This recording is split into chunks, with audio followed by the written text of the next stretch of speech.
Hello viewers, আসসালামু আলাইকুম ওয়া রাহমাতুল্লাহি ওয়া বারাকাতুহু। কেমন আছেন সবাই? আশা করি সবাই ভালো আছেন।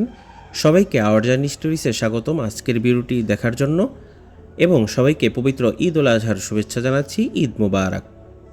গত রোজার ঈদের পর ঘুরতে গিয়েছিলাম টাঙ্গাইল জেলার নাগরপুর চৌধুরী বাড়িতে। নাগরপুর চৌধুরী বাড়ি আমার দেখা অন্যতম সুন্দর একটি জমিদার বাড়ি, যা টাঙ্গাইলের নাগরপুর উপজেলায় অবস্থিত। জমিদার বাড়িটি প্রায় ৫৪ একরের বিশাল এক জায়গা জুড়ে অবস্থিত। জমিদার যদুনাথ চৌধুরী ছিলেন এর প্রতিষ্ঠাতা। আমি কয়েক মাস আগে এই জমিদার বাড়িটি পরিদর্শন করেছিলাম। জমিদার বাড়িটি বর্তমানে কী অবস্থায় রয়েছে সেটি আজকের ভিডিওর মাধ্যমে আপনাদের কাছে তুলে ধরতে যাচ্ছি। আমি পূর্বেও শুনেছিলাম যে নাগরপুর উপজেলায় একটি জমিদার বাড়ি আছে, কিন্তু এটা এতটা দৃষ্টিনন্দন এবং শৈল্পিক কারুকার্যমণ্ডিত একটি জমিদার বাড়ি হবে তা কখনো কল্পনা করতে পারিনি। নাগরপুর বাজার থেকে কিছুটা ভেতরের দিকে এই জমিদার বাড়িটি অবস্থিত। নাগরপুর পৌঁছে অটোরিকশায় ১০ টাকায় চলে যাই এই জমিদার বাড়ির সামনে।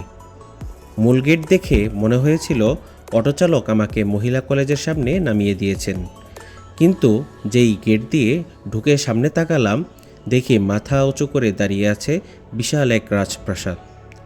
এটি চৌধুরী বাড়ির মূল প্রাসাদ, যা বর্তমানে মহিলা কলেজ হিসেবে ব্যবহৃত হচ্ছে।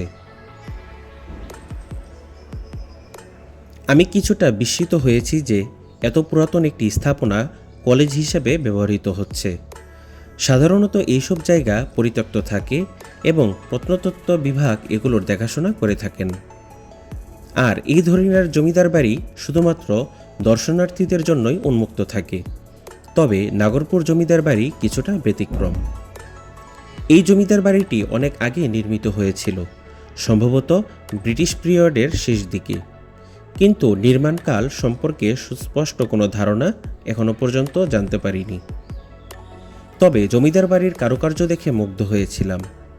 যাই হোক, সকালে ঘুম থেকে উঠে নাস্তা করে জমিদার বাড়ি ঘুরতে আসার প্ল্যান সার্থক হয়েছিল। পুরো জমিদার বাড়ি এলাকা দেখে মনে হবে যে এটা বিশাল একটা আবাসিক এলাকা, যদিও পুরো এলাকা ঘুরে দেখা সম্ভব হয়নি। কয়েকটি ভবন এতটাই পুরাতন যে এগুলো দেখে ভূতের বাড়িও মনে হবে। জমিদার বাড়ি এলাকায় বেশ কিছু ধ্বংসপ্রাপ্ত ভবন দেখতে পেয়েছিলাম। বেশিরভাগ ভবনগুলো প্রবেশের অনুপযোগী। কথিত আছে নাগরপুর এলাকাটি কলকাতার মতো করে সাজানোর পরিকল্পনা ছিল।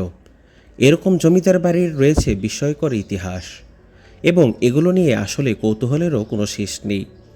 সময়ের অভাবে পুরো এলাকাটি ঘুরে দেখা সম্ভব হয়নি। যারা নাগরপুর কিংবা এর কাছাকাছি কোথাও থাকেন, তারা একবার হলেও দেখে আসতে পারেন নাগরপুরের ঐতিহ্যবাহী নাগরপুর চৌধুরী বাড়ি অথবা নাগরপুর জমিদার বাড়ি। এগুলো নিরিবিলি ভবনগুলো দেখলেই একটু ভয় লাগে।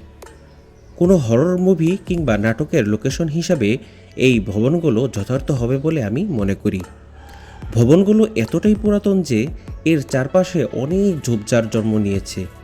আমার মতে এরকম প্রত্নতাত্ত্বিক স্থাপনাগুলো ভালোভাবে পরিষ্কার করে রক্ষণাবেক্ষণ করা উচিত এবং দর্শনার্থীদের জন্য পর্যবেক্ষণের জন্য উন্মুক্ত পরিবেশ তৈরি করা উচিত।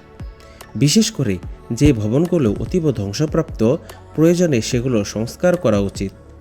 আর যেই ভবনগুলো ভালো আছে সেগুলোর চারপাশের আগাছাগুলো যথাযথভাবে পরিষ্কার করা উচিত।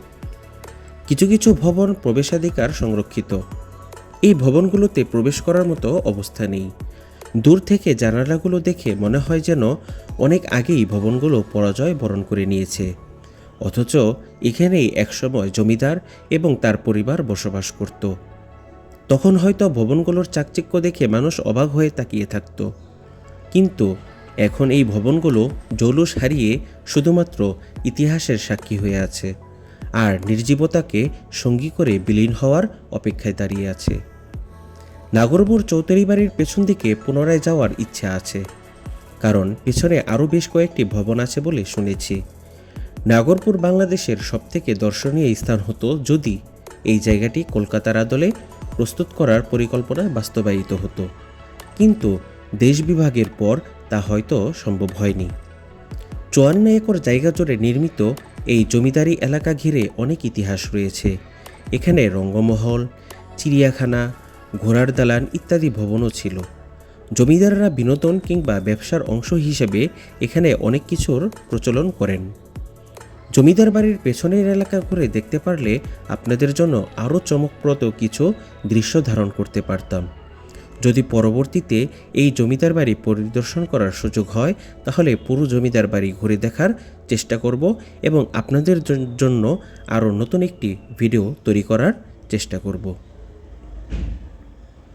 এই জমিদার বাড়িটিতে কিভাবে যাবেন? যারা ঢাকা বা ঢাকার আশপাশে থাকেন তাদের জন্য সবচেয়ে অল্প সময়ে এবং কম খরচে এই জায়গায় পৌঁছার উপায় হচ্ছে গাবতলী থেকে নাগরপুর মামুদনগরের উদ্দেশ্যে প্রতিদিনই 10 মিনিট পর পর এসবি লিংক নামে একটি পরিবহন ছেড়ে আসে।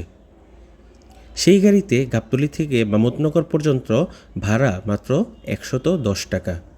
ওখান থেকে অটোরিকশায় করে 10 থেকে 15 টাকার মধ্যে পৌঁছে যেতে পারবেন এই নাগরপুর জমিদার বাড়িতে।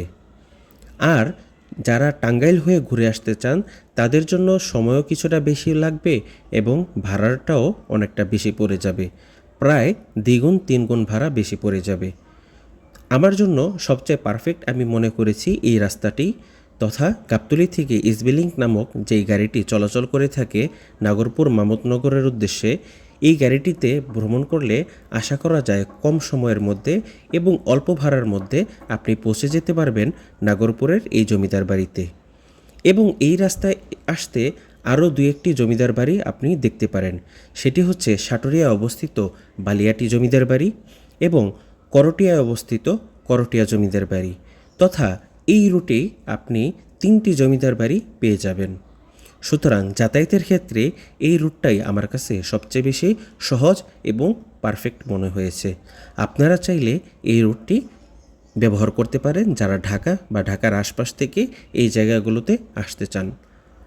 টাঙ্গাইল জেলার আরও বেশ কয়েকটি জমিদার বাড়ির ভিডিও আমি ধারণ করেছি, সেগুলো ইনশাল্লাহ সময়ে সময়ে আপনাদের জন্য আপলোড করার চেষ্টা করব।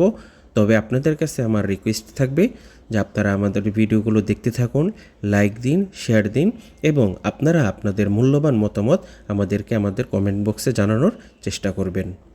সবাই ভালো থাকুন, সুস্থ থাকুন, সবাই পরিবারের সাথে ভালোভাবে ঈদ যাপন করুন এবং নিরাপদে থাকুন, সেই দোয়া করে সেই কামনা করে আজকের ভিডিও এখানেই শেষ করতে যাচ্ছি। আল্লাহ হাফিজ। আসসালামু আলাইকুম ওয়া রাহমাতুল্লাহি ওয়া বারাকাতুহু।